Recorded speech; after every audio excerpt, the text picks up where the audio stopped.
Journal Entry 4 Beards and Religion.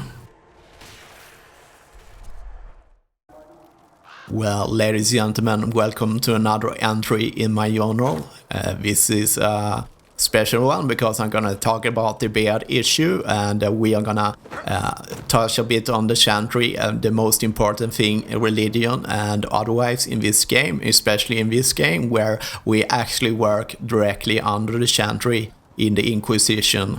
And in this case, I will also rant about the beards, and we will discuss the Chantry so you can learn more about it. This will be a short entry of this journal because I have done about 5 videos per day because my nephew is here and I want to use him as much as possible, so the workload has been a nightmare, especially nightmare difficulty has it been, just like this game.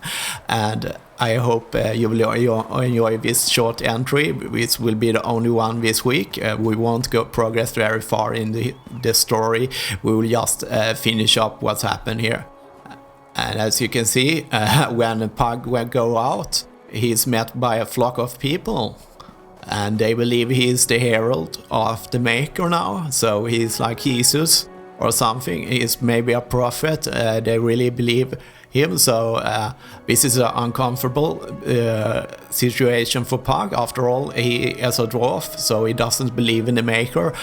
If he would worship something, he would worship the stone and not the Maker. So how should Pug handle this? This will probably be a little bit difficult. The culture shock will be big and so on. So he decides to just go around and look for stuff to loot. And that was everything I need to say, so let's go over to the beard issue. My dear friends, let's check out the beards you can have on the dwarfs. And this is my issue.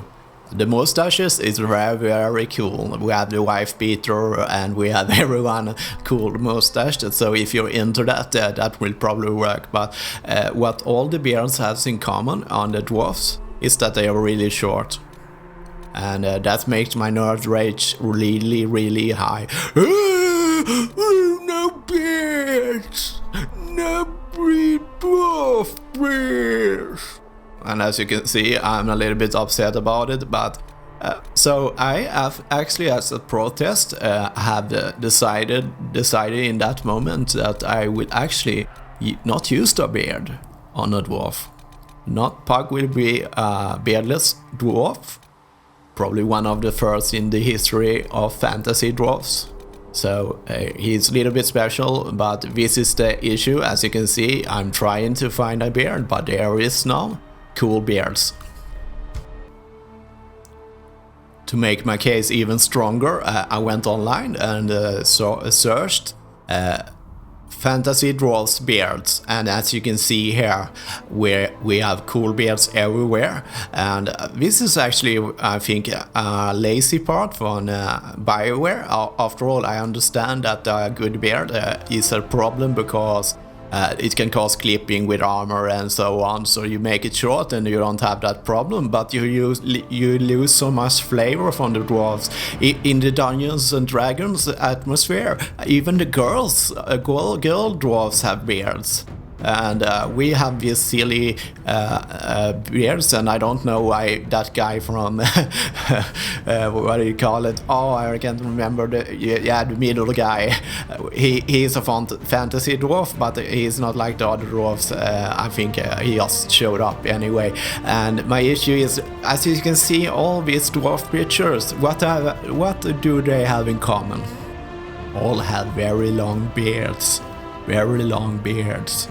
And this is maybe not the issue for most people, but I think it's like changing the elves let's not have pointy ears on the elves.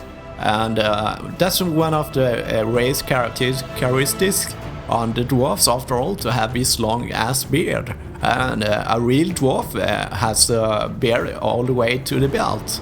And even the Lego guy got the right, as you see in the bottom right corner. So why can't BioWare please give us a DLC. I will not pay for it because I should have my long beards. I will not play.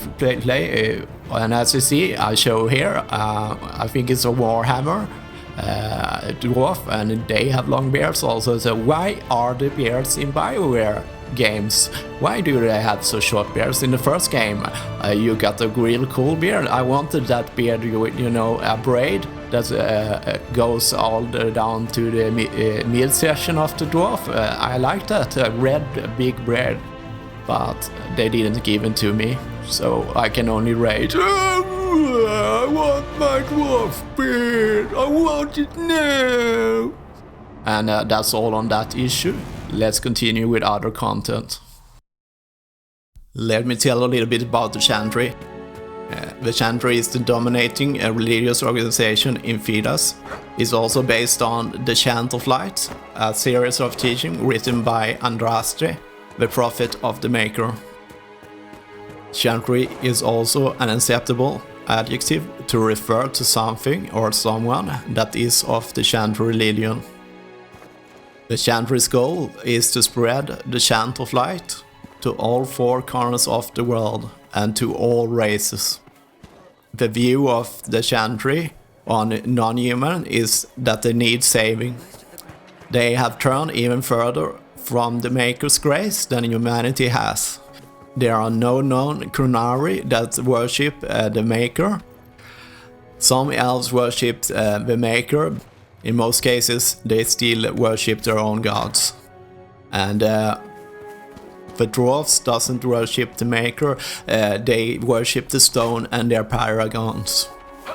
The Chantry believe when all people has accepted the Chant of Light and practice his teaching, the Maker will return and restore the world to its former glory.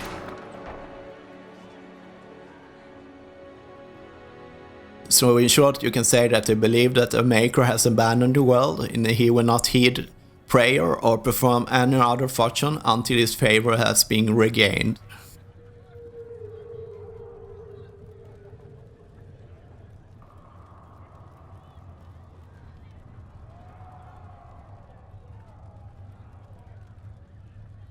Have you gone completely mad? He should be taken to Val Royo immediately, to be tried by whomever becomes divine. I do not believe he is guilty. The dwarf failed, Seeker. The breach is still in the sky. For all you know, he intended it this way. I do not believe that. That is not for you to decide. Your duty is to serve the Chantry. My duty is to serve the principles on which the Chantry was founded, Chancellor, as is yours.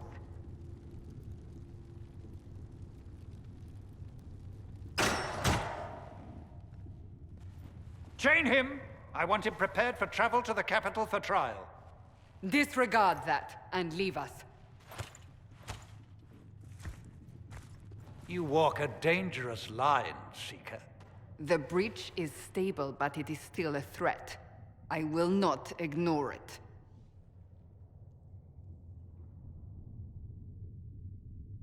So I'm still a suspect, even after what we just did? You absolutely are. No, he is not. Someone was behind the explosion at the Conclave. Someone most holy did not expect. Perhaps they died with the others, or have allies who yet live. I am a suspect? You, and many others. But not the prisoner. I heard the voices in the temple. The Divine called to him for help. So his survival, that thing on his hand, all a coincidence? Providence. The Maker sent him to us in our darkest hour.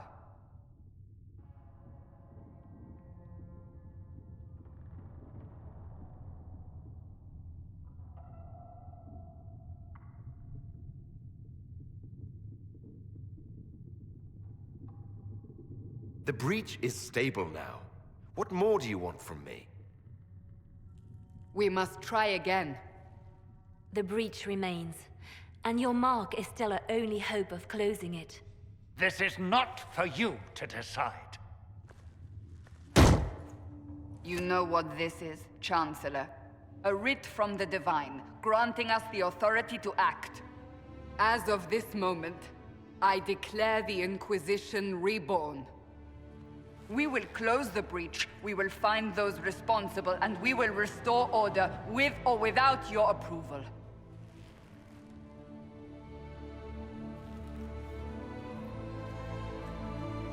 This is the Divine's directive. Rebuild the Inquisition of old. Find those who will stand against the chaos. We aren't ready. We have no leader, no numbers. And now, no Chantry support. But we have no choice. We must act now, with you at our side. What is the Inquisition of old, exactly? It preceded the Chantry. People who banded together to restore order in a world gone mad. After, they laid down their banner and formed the Templar Order, but the Templars have lost their way. We need those who can do what must be done, united under a single banner once more.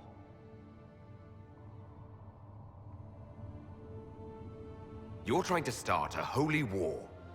We are already at war. You are already involved. Its mark is upon you.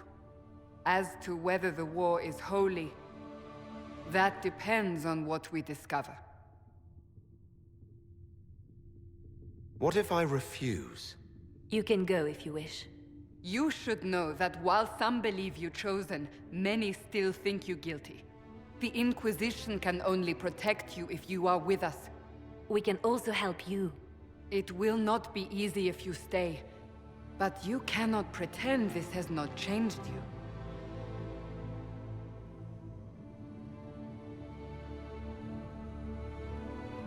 When I woke up, I suddenly didn't picture this outcome. Neither did we. Help us fix this before it's too late.